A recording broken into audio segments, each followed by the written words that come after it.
तो भाई इस वीडियो पर क्लिक कर ही दिया है तो इसको देखने का बेनिफिट भी जरूर मिलेगा। चाहे आप मैकेनिक हो या किसान, सबके लिए आज की ये वीडियो बहुत ही ज़्यादा इंपॉर्टेंट और इन्फॉर्मेटिव होने वाली है। मेरे प्यारे भाइयों, स्वागत है आपका डिजिटल दानेश यूट्यूब चैनल में। आपने देखा होगा मोटर के स्टार्टर पैनल के साथ और भी कितने सारे इक्विपमेंट्स लगे होते हैं, जैसे कि fuse, MCB, main switch, auto switch, thermal relay unit. ये सभी सेफ्टी पर्पस के लिए लगाया जाता है, जो ओवरलोड या वोल्टेज अनबैलेंसिंग की कंडीशन में सर्किट ब्रेक करके मोटर को प्रोटेक्ट करता है और मोटर को जलने से बचाता है। लेकिन कई बार जानकारी के अभाव में इन सभी का कनेक्शन सही तरीके से नहीं हो पाता। इसके कारण पावर सप्लाई ऑन करने के बाद ऑटो बंद कर स्टार्टर चालू हो जाता है और मोटर से पानी भी बाहर आने लगता है। लेकिन जब बात आती है ओवरलोड या वोल्टेज अनबैलेंसिंग में प्रोटेक्शन की, तो इसी के लिए लगाया गया डिवाइस पूरी ईमानदारी के साथ काम नहीं कर पाता, जिसका परिणाम सीधे मोटर को ही झेलना पड़ता है और मोटर जल जाता है। ऐसे हालात में सिर्फ और सिर्फ दो लोगों को तगड़े तरीके से भुगतना पड़ता है। पहला तो किसान, या कहें कि मोटर के मालिक, जिसको हजारों का नुकसान झेलना पड़ता है और काफी कुछ समय भी बर्बाद हो जाता है।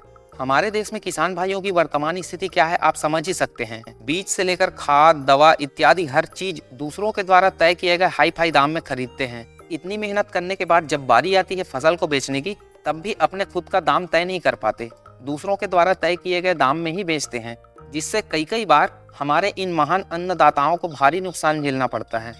मोटर के जलने पर दूसरा नुकसान मैकेनिक का होता है, जिसने हाल फिलहाल में मोटर का काम किया था। किसान तो यही सोचेगा ना कि अभी हाल ही में मोटर का काम करवाया हूँ और इतनी जल्दी मोटर जल गई, ये मैकेनिक ही गधा है, अब इसके पास कभी नहीं जाऊँगा, और इस तरह उससे एक ग्राहक टूट जाता है। तो क्या है इसके कनेक्शन का सही तरीका, चलिए समझते हैं। जैसा कि आप देख रहे हैं, पावर सप्लाई सबसे पहले इस किटकैट फ्यूज में आती है। सबसे पहली गलती यहाँ मोटे मोटे फ्यूज वायर लगाकर करते हैं, ऐसा बिल्कुल भी नहीं करना है। किसी भी मोटर के हिसाब से फ्यूज वायर कौन सा लगाना चाहिए उसको लास्ट में डिटेल से समझेंगे। उससे पहले जब सप्लाई फ्यूज से होकर एमसीबी में जाती है, और कई लोग इसे एमसीबी के नीचे साइड में जोड़ते हैं और कई लोग इसे ऊपर साइड में, ऐसा मनमर्जी बिल्कुल भी नहीं करना है। एमसीबी होता है दो टाइप्स का। पहला पोलराइज्ड एमसीबी, जिसमें लाइन और लोड का डायरेक्शन मेंशन रहता है, और दूसरा नॉन पोलराइज्ड एमसीबी, इसमें कहीं पर भी कुछ भी मेंशन नहीं रहता है।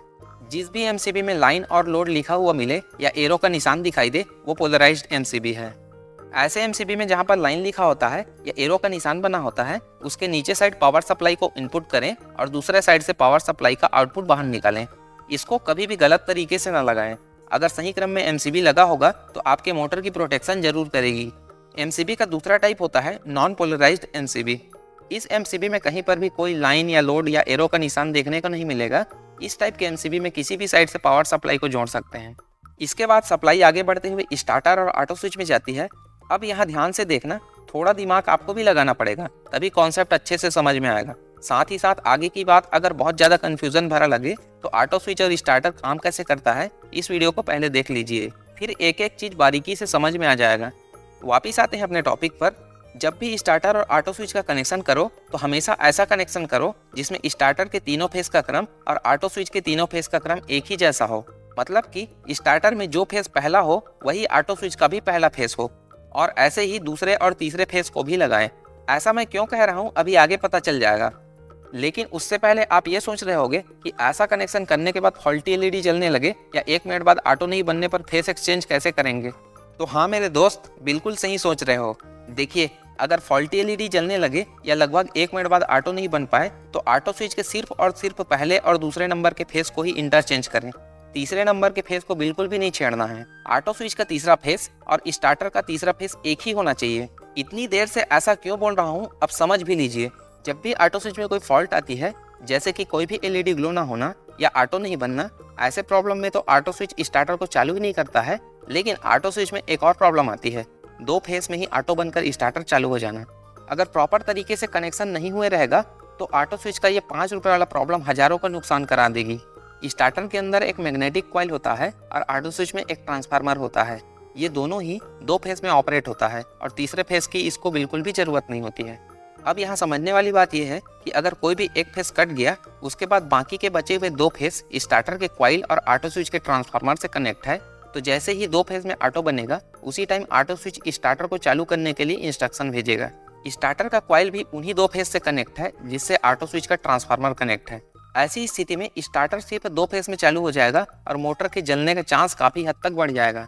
अभी जैसा कनेक्शन बताया हूँ वैसा ही करोगे तो इस कनेक्शन में स्टार्टर का कॉइल और ऑटो स्विच का ट्रांसफार्मर दो अलग अलग फेज से जुड़ता है। इससे होगा ये कि ऑटो स्विच दो फेज में ऑटो बनकर स्टार्टर को चालू करने की कोशिश करेगा तो भी स्टार्टर के कॉइल में एक फेज नहीं मिलने के कारण स्टार्टर चालू नहीं हो पाएगा, जिससे मोटर पूरी तरह से सुरक्षित रहेगी।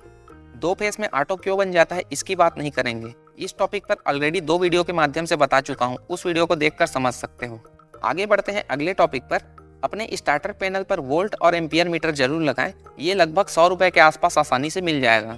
समय के साथ वोल्टेज में कोई कमी नहीं होने के बाद भी अगर मोटर में एम्पियर बढ़ने लगे तो कुछ न कुछ कारण से ऐसा होता है। इसे गंभीर रूप लेने से पहले एक बार मैकेनिक को जरूर दिखाएं, या फिर आप मुझे इंस्टाग्राम में मैसेज करके डायरेक्ट अपना सवाल पूछ सकते हो, ये मेरा इंस्टाग्राम हैंडल है। अब बात करते हैं स्टार्टर के अंदर थर्मल रिले यूनिट की।